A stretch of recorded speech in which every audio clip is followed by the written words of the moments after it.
एक सौतेली माँ की रियल कहानी। एक व्यक्ति था, उसकी पत्नी का देहांत डिलीवरी के दौरान ही हो गया था, परंतु किसी तरह बच्चा हो गया था। छोटा बच्चा माँ के बिना कैसे संभाला जाएगा, यह बहुत ही चिंता का विषय हो गया था। कई मित्रों व सगे संबंधियों के कहने पर उसने पुनः विवाह किया। बच्चे को नई माँ मिल गई। नई माँ बच्चे की सारा काम संभालने लगी। बच्चे को भी लगने लगा जैसे कि उसकी माँ फिर से मिल गई हो। कुछ ही वर्षों में उस युवती को भी एक पुत्र हुआ और उसका ध्यान अपने नए बच्चे पर अधिक रहने लगा। धीरे धीरे उसकी दृष्टि में दोष आने लगे और वो पक्षपात करने लगी। अब उसने लगने लगा कि इस घर का वारिस तो बड़ा लड़का है और संपत्ति पर भी अधिक हक इसी लड़के का है। उसे अपने पुत्र की भविष्य की बहुत चिंता होने लगी। उसने अपने पति को समझा बुझा कर राजी किया और बड़े लड़के की पढ़ाई लिखाई सब छुड़वा दिया और घर की नौकर को भी हटा दिया तथा सब काम उसी लड़के से करवाने लगी। बच्चे के ऊपर विपदा आ पड़ी। वो अभी दूसरी कक्षा में ही था और दुनियादारी कुछ नहीं जानता था। उसने यही लगता कि माँ सही किया होगा। घर का सारा काम करते करते उसका पूरा दिन बीत जाता था। धीरे धीरे माँ ने उसे समझा दिया कि उसका असली कार्य अपने छोटे भाई की सेवा की है और उसका छोटा भाई ही असली मालिक है। बच्चे ने माँ की आज्ञा मान ली और सदा ही अपने भाई की सेवा करने लगता है।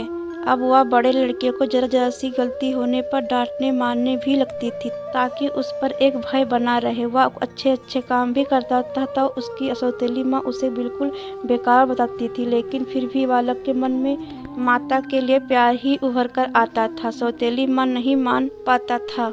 उस औरत ने घर का पूजा पाठ का जिम्मा भी उसी लड़के को दे रखा था।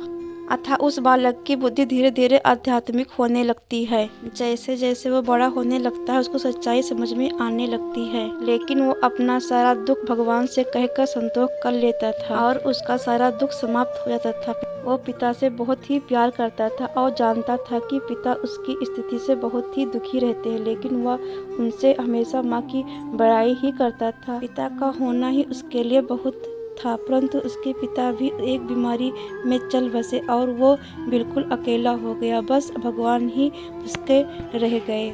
समय बीतने लगा और दोनों बच्चे बड़े हो गए। अब घर का सारा अधिकारी फैसला माँ के हाथ में था। योजना के अनुसार बड़े बच्चे की शादी उस औरत ने बहुत ही गरीब घर में अनपढ़ लड़की औरत से कर दी तथा अपने पुत्र की बड़े घर में पढ़ी लिखी युवती से कराई।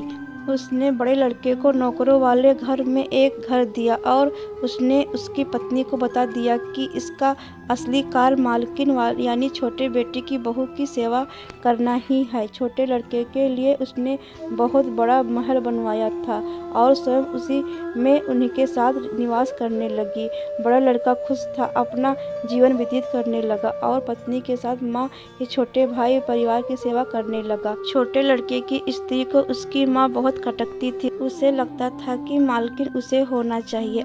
अब सास बीमार भी रहती थी और उस साथ में रहने के कारण रात बिरात सेवा छोटी बहू को ही करना पड़ता था, जो उससे बिल्कुल नापसंद था। एक दिन पता चला कि सास को छूत की बीमारी हो गई है।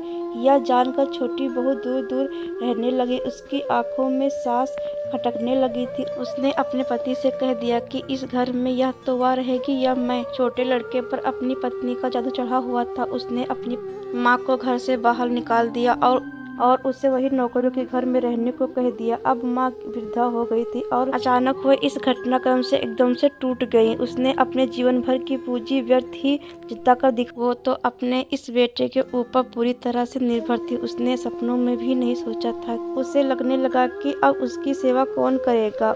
उसने आत्महत्या करने का निर्णय ले लिया और गंगा जी में डुबकी लगाने चल दी। बड़ा लड़का कहीं बाहर गया था और उसे कुछ पता नहीं था। वह एक घाट से गुजर रहा था और शोर सुना। देखा कोई नदी में डूब रहा था। उसने भी छलांग लगा दी और जब बचाकर लाया तो देखा ये तो उसकी सौतेली माँ है। जब सारी बात पता चलता है तो उस बहुत दुखी होता है और अपनी पत्नी माँ को साथ घर को त्याग दिया और दूसरे गांव में रहने लगा। उसने अपनी पत्नी के साथ में माँ की बहुत सेवा करी और वह ठीक हो गई। वह लोग अच्छे से जीवन बसर करने लगे। एक उसकी माँ से बड़ी बहू ने पूछा, माँ मुझे कुछ शिक्षा दे दो। सास की आंखों में आंसू भर आए।